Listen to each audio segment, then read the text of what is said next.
You've decided that you are ready to open that children's boutique. I'm so excited for you, first of all.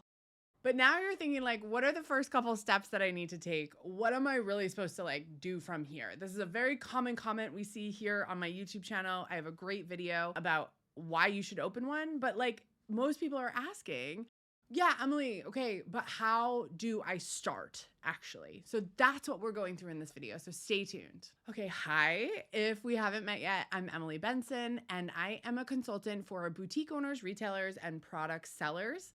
I really want you to get started with success. And so I actually have written a book about how to start a boutique, and it has a workbook that goes with it. These are available on Amazon. Now, I will warn you, this isn't specifically about kids boutiques, but it's more general. So if you're looking to write a business plan or just looking for some actual numbers on like how much does a storefront cost, how much is insurance, things like that, that is all in my book. The workbook goes with the book. They go hand in hand. And yeah, they're available on Amazon. We'll put the link below, but I don't want to like miss telling you about this because I often forget to talk about my book. Okay, step one. Step one, I think most people think is like, pick a name, go buy the domain name. Yes, you should do all that stuff, but like for reals, you actually need to figure out who you're going to sell to. The thing with children's boutiques and kids boutiques is like kids don't have any money. So really you're not selling to kids. You're selling to their mom, their dad, their, aunts, uncles, grandparents, friends, aunties, whatever those family members are. So that's the biggest thing you really want to start with is like, what is the budget of these people? What are they looking for? Do they care about durability? Do they care about it being cute and sweet? Do they care, what really is this customer persona for a kids boutique? It's really an adult. And I think the most important thing you've got to look at is what are the ages of these kids that people are buying things for, right? Like I know for me, at my shower, when I had my baby, we got a lot of gifts that were sized up to like size 12 months. And then that's it. Then we were like on our own, like we had to go buy our own clothes. So it's interesting because now when I buy gifts for people for their showers, I'll often buy like size 18 to 24 months or 2T or bigger things because that's where you run out of clothes, right? So you've got to think about the mindset of people who are coming in to shop for baby showers or self-shop for themselves, right? At what point does the mom start shopping now or the dad start shopping for the kids? There is a certain point where that kind of starts to happen.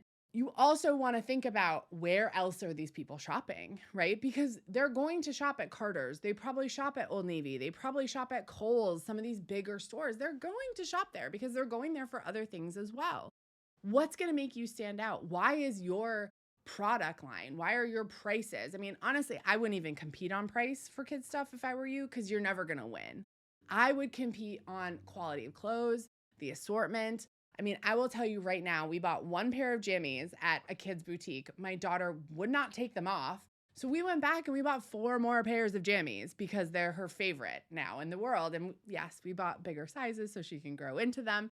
What I want to convey to you is that it's not always about price point. And I think with the kids stuff, you really think, oh, well, we can't afford a lot. We got to be cheap. It's got to be inexpensive, I will tell you right now, over and over, I am much happier with a brand as a mom that I can rebuy or wash it a lot and she can still wear it, right? So the cheaper it is doesn't necessarily mean better quality. And so I think you want to talk about that in your marketing. You want to talk about that as you're building this customer persona. How does a mom want to be talked to versus a grandmother, versus an auntie, versus a dad? Even just like we know dads are shopping now. Millennial dads are more involved than they've ever been, right? And so there's definitely dads out there shopping for their kids. How can you appeal to them? These customer personas should be the first jumping off point. This is where a lot of people skip and they say, I'm going to go on GoDaddy and just ryanandrose.com and, name it after my kids. And I mean, I joke, but like that's what I hear people do, right? Don't do that yet. Figure out this person, figure out your customer persona, because that's going to drive everything. Like if you don't know who you're selling to, you're not going to sell anything. Now that you have that, step number 2 is you are going to find product to sell to these people. You're probably saying, Emily, where do I buy product? Do I go to Alibaba or, these China places or Shein or, oh God, I just don't even want to go down those roads. Again, if we're talking high quality kids products, they exist. Okay. People are out there making them. There's some beautiful things available on the market. You just need to go to where these people are selling them. So where do kids and children's apparel get sold? A couple of places. One is at trade shows. I highly suggest that you go to a trade show, whether it's local to you or you have to travel a bit. There are shows kind of all over the US. So in Dallas, there's KidsCon. In LA, there's Kids Market Week. In Vegas, you're going to get ASC Market Week, which I spoke at. You also have the ABC Kids Show. And then in New York, you have Playtime and the Toy Show. These are all easily Googleable.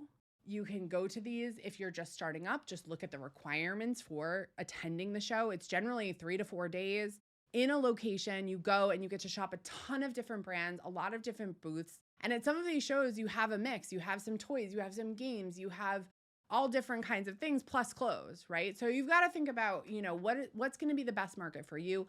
Go online, look at the market, see the vendors, look up the vendors, see what they're selling, and figure out what's going to be the best fit. Personally, I'm a fan of trade shows, especially for a new boutique owner. You get to touch, feel, talk to people, make relationships. Like, honestly, just touching and feeling things is such a huge piece of it. And honestly, after the experience with PJs for my daughter, touching and feeling things has now become even more important to me as a mom consumer. The other place you can look is online for like online shopping. So we always have Fair.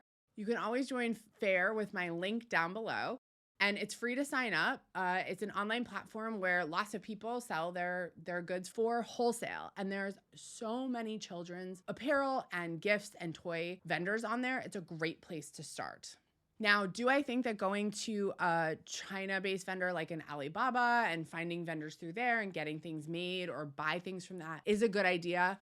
Yes and no. I mean, the thing about Asian vendors is like, you don't ever really know what you're going to get because until it's shipped to you, until you see the quality and all that stuff, you're just looking at pictures online. So if that's the route you want to go, do it. But no, you might have to invest some extra money to get samples and to see what vendors you actually want to work with. It's going to be a little bit trickier just because it's far away. It takes a while to get those samples. Whereas like going to a show and meeting people and seeing where it's made, and it's just more of a connection.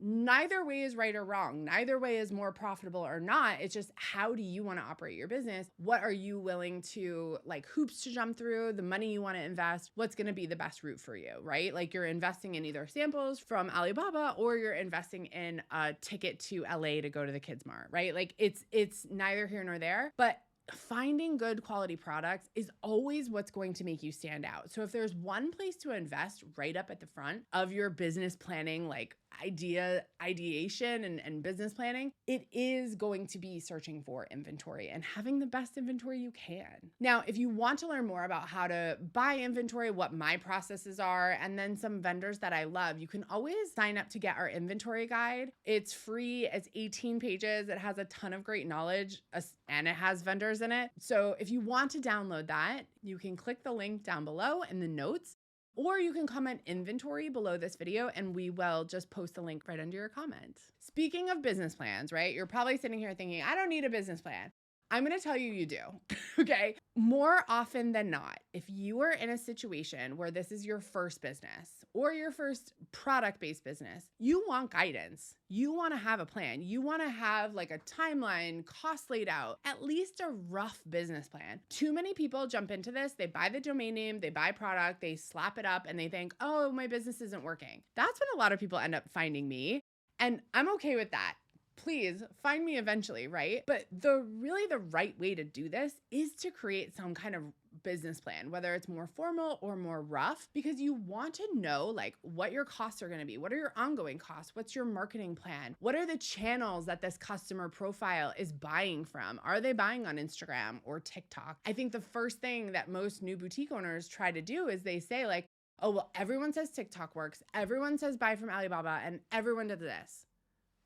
None of that is true. Like, there's nothing that everyone does. There's no one way to do things or like, oh, this is the way that it works. Like, there are lots of options. And I think the best part about building a business plan is you get to pick what works for you. Everything I teach across all my free content is applicable now and will change your business now. I also do sell courses though, and I do sell more comprehensive education with charts and graphs and workbooks and videos and Q&A sessions. And for someone like you, Boutique Basics Bootcamp is the best place to go. Even if you've already started, come back to Bootcamp. Bootcamp is the course I think everyone should take if they want to start a boutique, because it walks you through all the steps from beginning, like we've talked about here in this video, all the way through. What's your launch plan? What's your reorder strategy? How are you going to actually grow your business? That is all in that course. So if you're interested in learning more about Bootcamp, we have the link below, or you can comment start below this video and we'll actually send you a free training that we've done about how to start. It's kind of like a prequel to the course and it's free. It's a free training called How to Start a Clothing Boutique, and it will work for you too if you want to start a children's boutique, because the principles are the same.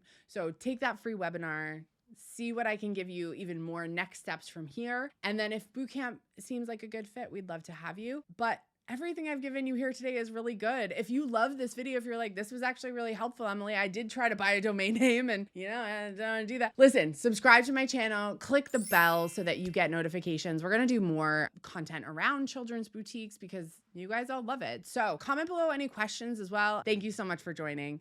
I'll see you on the next one. Bye guys.